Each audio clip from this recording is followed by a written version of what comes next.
할렐루야. 저는 이 말씀을 가지고 나누어주는 사람이라는 그런 제목으로 같이 말씀을 나누고자 합니다.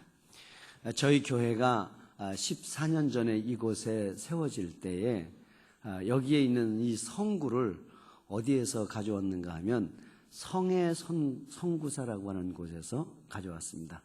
그 성의 성구사는 어떤 분이 경영을 하는가 하면 지난번 우리 교회 설립 14주년 때에 낮기도를 했었던 임헌재 장로님의 동생 되는 임선재 장로님이 그 사업을 경영하고 계십니다. 그런데 그분이 하는 간증을 들을 기회가 있었습니다. 근데 그분이 어떤 얘기를 하는가 하면 아주 가난할 때, 젊을 때, 가난할 때 뜻하지 않게 심장병을 앓게 됐다고 하는 것입니다. 그런데 더 이상은 진행될 수가 없어서 수술을 해야 되는 그런 상황을 맞이하게 됐다는 것입니다. 그런데 그 수술을 하는 비용이 그때 당시로 한 40만 원 정도가 더 필요한데 40만 원이 없어서 수술을 못하고 지금 기다리는 그런 지경에까지 놓이게 됐다는 것입니다. 그래서 그 40만 원 때문에 전전긍긍할 때 어떤 분이 쾌히 40만 원을 가져와서 이것을 수술 비용에 쓰십시오. 그렇게 해서 본인이 이 수술을, 심장 수술을 은혜 가운데 잘 마치게 됐다는 것입니다. 그러면서 이 장로님이 이제 성의 성구사를 시작하게 되고 그 성의 성구사가 날로 번창을 하게 되는 가운데 어느 날은 그 자기가 수술했었던 신촌 세브란스 병원을 찾아가게 됐다는 거예요. 그리고 40만 원을 들고 갔다는 겁니다. 그리고 그 자기 수술한 의사 선생님을 만나서 제가 이 돈을 여기에다가 이렇게 기부를 하겠습니다. 그러니 앞으로도 나 같은 사람이 얼마든지 병원에 있을 수 있으니까 돈이 없어서 수술을 못하는 사람이 있게 되면은 이 비용으로 우선 수술을 해주시면 고맙겠습니다. 그렇게 해서 40만 원을 거기 신촌 세브란스 병원에 주고 그 다음부터는 해마다 본인이 1년에 한 사람씩 심장병 수술을 해주는 그런 일을 하게 됐다고 하는 것입니다. 여러분 갈라디아서 6장 9절을 보니까 우리가 선을 행하되 낙심하지 말지니 피곤하지 않으면 때가 이름에 거두리라 그렇게 말씀을 하고 있습니다. 오늘 이 본문 1절과 2절을 보면 너는 내 식물을 물 위에 던지라 그렇게 말씀을 하고 있습니다. 또 여러 날 후에 도로 찾으리라 7이나 8에게 나눠줄지어다 무슨 재앙이 땅에 임하는지 내가 알지 못함이니라. 여기 보면 던지라는 말씀도 있고 또 나눠줄지어다 명령을 하는 그런 말씀도 있습니다. 여러분 이 두 가지 말씀에 우리가 좀 귀를 기울였으면 좋겠습니다. 이 던진다고 하는 그런 말은 히브리어를 보니까 샬라흐라는 말을 써요. 그 샬라흐라고 하는 말은 심는다는 의미가 아닙니다. 우리나라 말로 정확하게 번역을 하면 던져버린다 그런 의미가 있다는 것입니다. 다시 말해서 어떻게 보면 낭비같이 보이는 그런 말이 될 수 있습니다. 그러나 이것은 도저히 거둘 가망성이 없는 것을 말합니다. 이것을 내가 던진 것을 다시 찾을 수 있는 가능성이 전혀 없다고 하는 것입니다. 그런데 그것을 물 위에 던지면 반드시 도로 받게 된다는 것입니다. 어떤 분은 이 말씀을 이렇게 해석을 해놓은 것을 제가 카피를 했습니다. 어떻게 해석을 했는가 하면 나쁜 땅이라도 던지라. 좋지 못한 계절이라도 던지라. 내게 지금 당장 희생이 되더라도 던지라. 거두는데 세월이 오래 걸릴지라도 던지라. 계산적이고 근시안적인 사람들이 비웃을지라도 던지라. 보상이나 칭찬을 받을 만한 가능성이 없어도 던지라. 깨진 독에 물 붓는 것 같아도 던지라. 계속 실패하며 소득이 없을지라도 던지라. 그런 해석을 해놓은 것을 카피를 했습니다. 그렇습니다. 물 위에 던진다고 하는 것 가만히 생각해 보면 무모한 그런 일 같기도 합니다. 그러나 언젠가 도로 찾을 날이 반드시 있다고 오늘 이 본문은 말씀을 하고 있습니다. 여러분, 왜 대가성 없는 그런 섬김에 힘써야 되느냐? 저는 그 이유를 몇 가지를 말씀을 드리려고 합니다. 특별히 돌아오는 8일이 사랑 나눔 장터를 하는데, 이 장터는 우리가 어떤 유익을 얻으려고, 큰 문제를 해결하려고 이 장터를 여는 것은 결코 아닙니다. 정말 그리스도의 사랑을 던지는 겁니다. 예? 그것이 거두어질지 언제 거두어질지 전혀 알 길이 없지만은 우리는 이 사랑 나눔 장터가 그리스도의 사랑을 던지는 기회가 분명히 되됨을 다시 한번 여러분들이 기억하고, 그런 은혜가 우리 가운데 있어지기를 주님의 이름으로 축원합니다. 왜 이 대가성 없는 섬김에 힘써야 되느냐 이거죠. 어떻게 보면 깨진 독에 물 붓는 것 같은 그런 일들을 왜 해야 되느냐. 그 이유를 몇 가지를 살핀다고 하면, 첫째는 창조 질서이기 때문이라는 사실입니다. 창조 질서다. 예? 여러분, 고인물은 썩습니다. 그러나 흘러가는 물은 썩지 않습니다. 이게 자연 질서라고 하는 것입니다. 여러분, 이 밀림 속에 서 있는 나무들도 일정한 그런 간격이 유지돼야지 살 수가 있습니다. 그 밀림 속에 어떤 원칙이 통하는가 하면 자연 소금질이라는 게 있습니다. 자연 소금질. 그 자연 소금질이라는 게 뭐냐? 나무가 저렇게 빽빽하게 들어섰지만은 그 가운데서 어떤 나무는 죽는다는 거죠. 같이 동일하게 올라가지 못하면은 자기가 죽어서 그 죽은 것을 통해서 사료가 되고 비료가 되고, 그 다음에 그것이 또 다른 살아있는 나무들에게 유익을 주는 그런 것, 그것이 바로 뭐냐? 자연 소금질이라는 것입니다.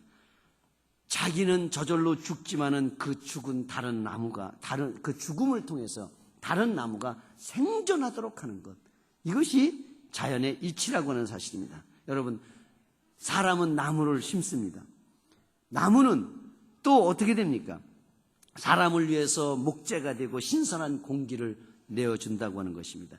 이것이 하나님의 창조요, 이것이 조화와 균형을 이루는 것이라고 하는 사실입니다. 여러분, 우리 신체 구조도 마찬가지입니다. 우리 신체 구조도 가만히 보면 정말 얼마나 아름답고 귀한지 모릅니다. 우리 신체 구조에는 분명한 게 있어요.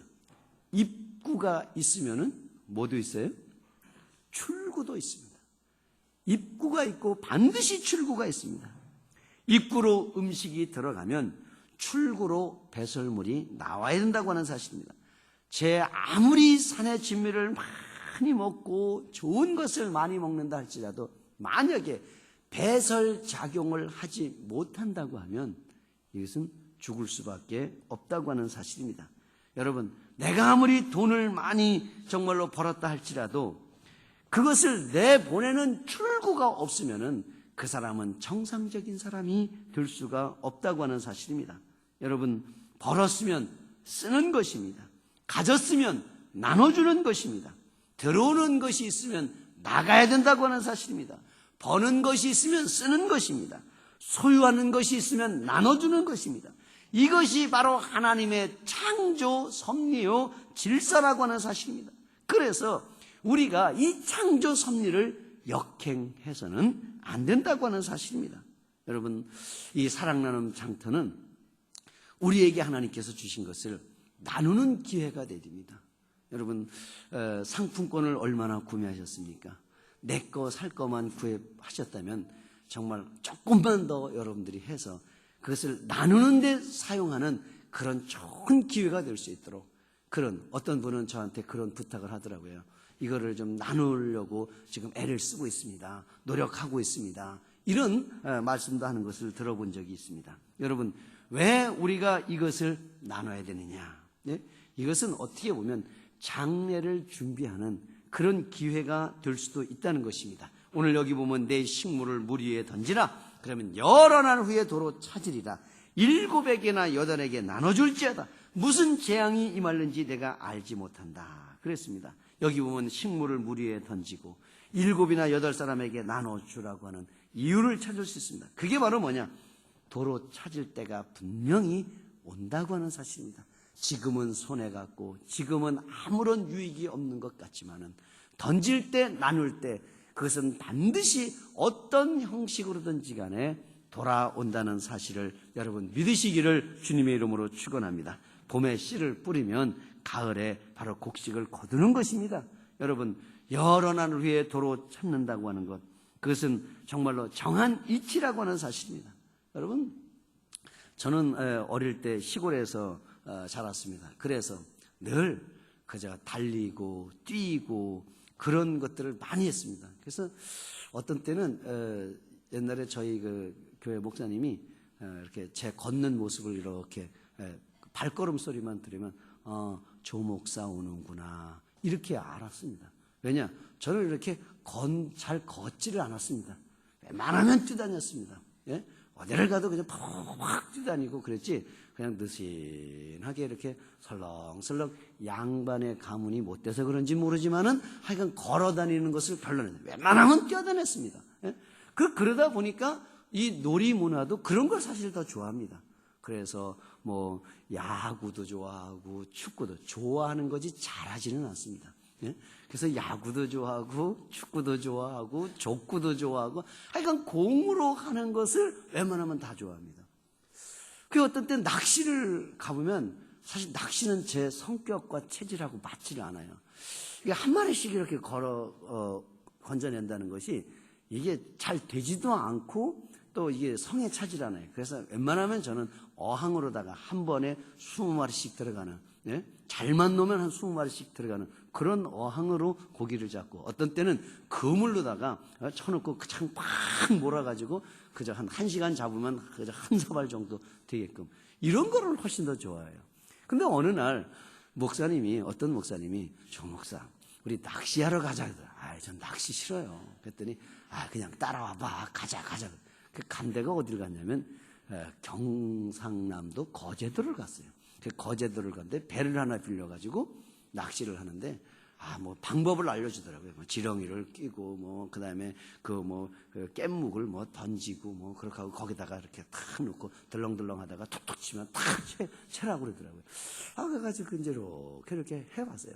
근데 안 돼요. 근데 이쪽에서는 잡았다 이러고 이런 가재미 같은 게 막 나오는 거예요. 또 나도 잡았다 이러는 거예요. 처음에는 그냥 잡았구나 그러는데 솔솔 좀 기분이 나빠지는 거예요. 왜 나는 안 되나. 한 30분이 돼도 안 되는 거예요. 1시간이 돼도 한 마리도 못 잡는 겁니다. 그래서 어떤 분이 이제 목사님이 와서 이렇게 하면 안 돼. 그리고 지렁이를 사정없이 끼라고 그러더라고요. 아끼지 말고 아주 그냥 확 들어가는 대로 다 껴오고 그 다음에 깻묵을 사정없이 던지라 그러더라고요. 예? 그러면은 이 고기들이 막 몰려와서 깻묵 먹으려고 하다가 지렁이도 그냥 살짝 저는 그냥 아주 가느다란 실지렁이 같은 걸 이렇게 꼽아가지고 그냥 끝에 잘못하면 그게 까칠까칠하게 그 끝이 막 닿을 수 있을 정도로 그렇게 했는데 그렇게 하지 말고 이만큼 남기고 그 다음에 안으로도 깊이 집어넣고 겹으로다가 이렇게 해가지고 이게 낚시가 아니다 이렇게 생각할 정도로 하라고 그러더라고요. 사실은 그렇게 했는데도 잘 잡지는 못했습니다. 그날따라 한 마리도 잡지를 못하고 그냥 빈털터리로 왔는데 중요한 거는 그런 것 같아요. 낚시를 해도 방법이 있는데 그 방법 중에 하나가 던지라고 그러더라고요. 깻묵도 던지고 지렁이도 많이 던지고 그래야지 고기가 잘 잡힌다. 그런 얘기를 하는 것을 들었습니다. 잠언 11장 24절을 보니까 흩어 구제하여도 더욱 부하게 되는 일이 있나니 과도히 아껴도 가난하게 될 뿐이라. 과도히 아껴도 구제하여도 더욱 부하게 된다는 겁니다. 나눠줘도 그게 정말 나를 망하게 하는 것이 아니라 오히려 아끼면은 어떻게 되냐? 가난하게 된다. 여러분 움켜만 쥐고 있지 말라는 거죠. 그거를 섬기라는 겁니다. 베풀으라는 겁니다. 그것이 자기한테 반드시 돌아온다는 겁니다. 여러분 소설가 중에 조지 엘리오트라는 사람이 있어요. 이 사람이 단편 소설을 하나 썼는데 어떤 소설을 썼는가 하면 실라스 마너라고 하는 그런 제목으로 썼는데 이건 사람의 이름입니다. 이 실라스 마너라고 하는 사람이 어떤 사람인가 하면 황금에 미친 사람이에요. 그래서 돈만 벌면 금을 사들이는 거예요. 돈만 있으면 또 금을 사고. 이 사람의 취미가 뭐냐? 금을 이렇게 갖다 놓는 거예요. 밤중에 금을 다 갖다 놓고 그 가운데다가 촛불을 딱 켜놔요. 그러면 그 금에서 빛나는 그 금빛이 있지 않습니까? 거기에 환장을 하는 거예요. 예? 금을 쫙 켜놓고 촛불을 딱 켜놓고 그 금 속에서 빛나는 빛을 보면서 아주 큰 환희를 느끼는 겁니다. 그래서 돈만 있으면 금을 사는 거예요. 저녁만 되면 촛불을 켜놓고 그거를 즐기는 겁니다. 그런데 이 사람이 그렇게 금을 모아놓은 것을 도둑에게 다 이것을 잃어버리게 됩니다. 몽땅 도둑질을 당하게 됩니다. 너무 참을 수가 없어서 이걸 어떤 놈이 훔쳐갔는가 하고 그 도둑을 잡아서 나서게 돼요. 그 나서서 도둑을 잡으려고 하다가 길거리에서 추위에 떨고 있는 어떤 집 없는 소녀, 뭐 이런 그 고아원이나 가야 될 그런 소녀를 하나 만나게 돼요. 그 소녀를 보니까 불쌍해요. 그런데 그 소녀가 어떤 모습으로 앉아 있는가 하면 금발이에요. 금발입니다. 그래서 그 실라스 마너라고 하는 사람이 그 소녀를 자기 집으로 데리고 와서 야, 하룻밤만 재우고 고아원으로 보내야 되겠다. 그런 생각을 해요. 근데 하루 저녁을 이렇게 자면서 이상하게 그 소녀에게 정이 가는 거예요. 사랑이 가는 겁니다. 그래서 또 이렇게 대화를 하다 보니까 너무너무 이쁘고 좋은 거예요. 그래서 고아원으로 보내지 않고 어떻게 하느냐. 양녀로다가 키우게 돼요. 자기 집 양녀로, 딸로다가 키우게 됩니다. 그런데 이 양녀로 삼아서 키우게 되는데 어느 날 그 실라스 마녀가 독백을 하게 돼요. 어떤 독백을 하는가 하면 이런 독백을 합니다. 황금빛, 그것은 허무한 빛이다.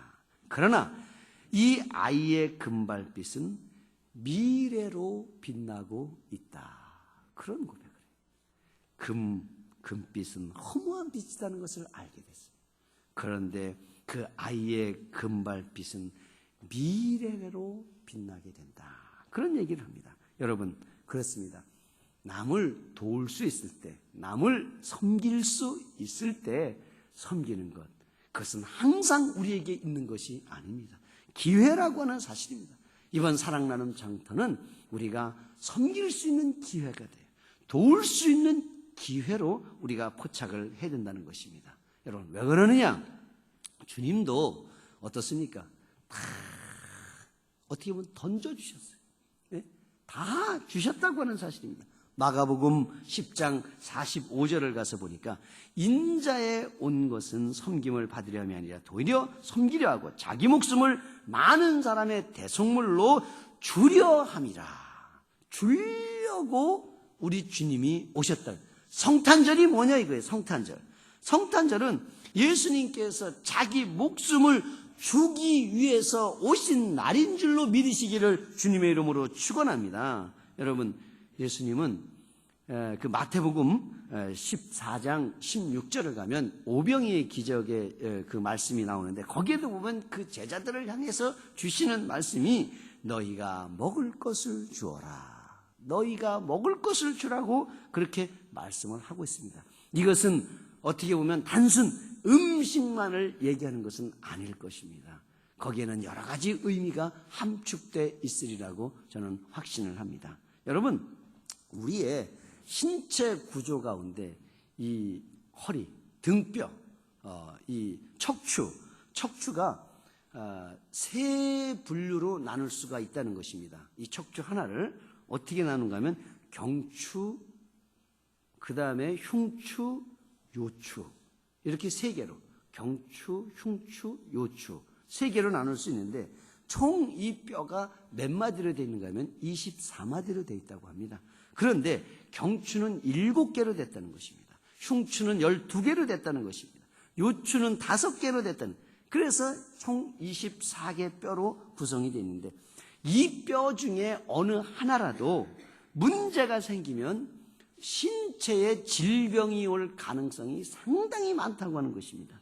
그래서 전문가들은 이 척추를 신체의 대들보라고 얘기를 한다고 하는 것입니다. 척추가 구부러져도 안 됩니다. 뼈와 뼈 사이가 빗나가도 안 됩니다. 염증이 생겨도 안 됩니다. 신체의 구조와 신앙의 구조가 어쩌면 비슷하다고 하는 것이죠. 어떻게 비슷하냐? 내가 은혜는 받았는데 일을 안 한다. 이것도 어떻게 됩니까? 기형이라는 거죠. 일은 열심히 하는데 은혜를 안 받는다. 이것도 기형이라는 것입니다. 한 가지 더 말씀을 드리면, 내가 믿음 생활을 하면서 나눌 줄 모르고 베풀 줄 모른다. 이것도 기형이라는 사실입니다. 내가 믿음 생활하면서 정말 나눌 수 있고 베푼다는 것, 이건 참 좋은 일입니다. 예? 지난 주간에도 어떤 집사님이 목사님 한번 오십시오 그러더라고요. 그래가지고 염치불구하고 먼 거리지만 찾아갔어요. 그랬더니 얼마나 정말 아름답게 섬겨주시는지, 정말 뭐 있어서 섬기고 뭐 남아서 섬기고 어쩔 수 없이 섬기는 그런 마음과 태도가 아니더라는 것입니다. 여러분, 우리 주님은 주기 위해 오셨습니다. 그것도 가장 중요한 목숨을 주기 위해 이 땅에 오셨다고 하는 사실입니다. 만일 우리 주님께서 이 땅에 오셔서 왕으로 오셨는데 그 왕이 백성들을 스타를 하고 폭정을 하고 그랬다고 하면 그 예수라고 하는 그 이름이 과연 우리 삶 속에 얼마나 기억되겠습니까? 그런데 자기 목숨을 대속물로 주기 위해 오셨기 때문에 예수 그 이름, 어떻게 보면 2글자 앞에 온 세계가 무릎을 꿇는 것입니다. 머리를 숙이는 것입니다. 여러분, 이것이 바로 성경이고 이것이 진리고 이것이 바로 말씀인 것입니다. 우리 주님이 주니까 어떻습니까? 하늘 보좌 우편이 보장돼 있다고 하는 사실입니다. 저는 일전에 TV를 이렇게 보는 가운데 어떤 것을 보게 됐는가 하면 모 방송국의 창사 기념이에요. 그래서 특집으로 생명 시리즈를 이렇게 방영하는 것을 보게 됐습니다. 그런데 거기에 어떤 모 병원에서 간 이식하는 것을 집중적으로 이렇게 소개를 하는 것을 보게 됐습니다. 그 간 이식을 하는 것 참 보통이 아니죠. 어떤 것을 보니까 아들이 아버지에게 간을 이식을 해줍니다. 아들이 아버지에게 간 이식을 해줘요. 이게 간단한 문제가 아니거든요. 그런데 아들이 아버지에게 간 이식. 또 어떤 것을 보니까 또 아들이 어머니에게 간 이식을 해주는 것을 보았습니다. 다행히도 우리나라가 간 이식 성공률이 세계에서 최고랍니다. 미국도 간 이식 성공률이 어느 정도냐? 60에서 70, 많아야 75% 정도밖에 안 된답니다. 근데 우리나라는 지금 현재 간 이식 성공률이 80에서 95%가 넘는다고 합니다. 뭐 옛날에는 그렇게 좀 되지 않았지만 지금은 거의 95% 이상 성공을 한다는 거죠. 제가 아는 어떤 2 목사님도 작년에 간 이식을 2분 다 하셨는데 지금 건강하게 살아가고 계십니다. 자, 그런데 이 간 이식을 받은 사람들이 그 방송에서 보면 간 이식을 받고 이제 회복실에 와서 눈을 뜨게 돼요. 얼마나 감격하는지 몰라요. 감사하고 고마운 것을 어떻게 표현할 수 없어서 그냥 손을 잡고 눈물을 흘리는 사람도 있고, 그 아들이지만은 그 아들의 손을 붙잡고 그저 고맙다는 사람들. 어떤 때는 안타깝게도 간 이식을 했는데 이게 맞질 않아가지고 그 수술하다가 죽는 경우도 방송에서 나오더라고요. 얼마나 안타까운지 몰라요. 여러분, 그렇습니다. 바로 이 나누는 것이 참 아름답다는 것을 저는 그 방송을 보면서 저도 그래서 뭐 오래된 얘기지만은 저도 제가 하나님이 나를 오라고 부르면은 저는 그냥 제 신체까지 다 그냥 장례 예배만 드리면 그냥 병원으로 가면 끝입니다. 뭐 화장할 것도 없고. 그래서 제가 우리 집사람한테 유언 아닌 유언을 했어요. 내가 죽으면 절대로 뭐 이 배로다가 뭐 꽁꽁 묶어가지고 다 이렇게 해서 아주 그냥 그렇게 하지 말아라. 그냥 나는 내가 지금 입던 강단에서 설교할 때 입던 옷 그냥 요대로 입고 그냥 장례 예배 드리고 그대로 그냥 병원 연구실로 가면 그게 끝이다. 네? 그렇게 얘기를 해놨습니다. 여러분, 이 뭔가 나눈다고 하는 것은 참 아름다운 일입니다. 참 중요한 일입니다. 또 그리스도인으로서 정말 필요한 일입니다. 이거보다 또 보람된 일은 별로 없다고 하는 것입니다. 자기 목숨을 예수님께서 주시니까 예수님 자신의 몸을 십자가에 던지신 그 우리 주님의 모습을 보시기 바랍니다. 나눠주는 삶을 여기서 우리는 알아야 된다고 하는 것입니다. 나눌 때 일어나는 역사, 나눌 때 변화되는 역사, 나눌 때 부흥하는 역사가 일어나는 것입니다. 여러분, 사도행전 9장 36절 이하 42절 그 내용을 보면 거기에는 베드로가 다비다라고 하는 여제자를 고치는, 죽은 그 제자를 살리는 그런 내용이 소개가 되고 있습니다. 베드로가 이제 전가를 받게 돼요. 많은 사람들이 와서 우리 이 다비다를 살려달라고 그런 얘기를 해요. 이미 죽어서 그거를 다 씻어가지고 다락에다가 올려놓은 상태입니다. 그런데 거기 있는 사람들이 이 사람을 그냥 보낼 수가 없어요. 그 옆에 바로 베드로가 있다는 사실을 알고, 옆 동네에 베드로가 있다는 사실을 알고 그 베드로에게 야, 우리 마지막으로 한 번 더 해보자. 베드로를 찾아가는, 그래 내가 가겠다 이런 사람이 많은 거예요. 그래서 사람들이 막 달려가서 베드로를 청하게 돼요. 그래서 베드로가 왔습니다. 베드로가 와보니까 어떤 여인들은 그 시체 앞에서 울고 있는 여인이 있고 안타까워하는 여인이 있고, 베드로가 오니까 이 사람들은 살려달라고 하는데 그냥 살려달라고 하는 것이 아니라 자기에게 그 다비다라고 하는 여인이 선물로 준 속옷을 내보이면서, 겉옷을 내보이면서 이 여인이 이렇게, 그때 무슨 옷이 얼마나 있었겠습니까? 그런데 그렇게 귀한 옷을 섬겨주었다는 거죠. 이 여인이. 그래서 그냥 보낼 수가 없어서 베드로를 청하게 되고 그 앞에서 울먹거리면서 있을 때 베드로가 그런 모습을 보면서 이 여인이 보통 여인이 아니구나. 정말 살았을 때 이 여인은 어떤 사람입니까? 그 여인을 39절에서는 귀한 그런 말씀합니다. 베드로가 그들과 함께 가서 이르매 그들이 데리고 다락방에 올라가니 모든 과부가 어떻게 했다고요? 베드로가 곁에서 울며 돌아가가 그들과 함께 있을 때에 저는 지은 속옷과 겉옷을 다 보여줬다는 것입니다. 그리고 그 9장 36절을 가서 보면은 거기에는 이 여인이 어떤 일을 한지를 잘, 선행과 구제를 참 많이 한 여인으로 소개를 하고 있습니다.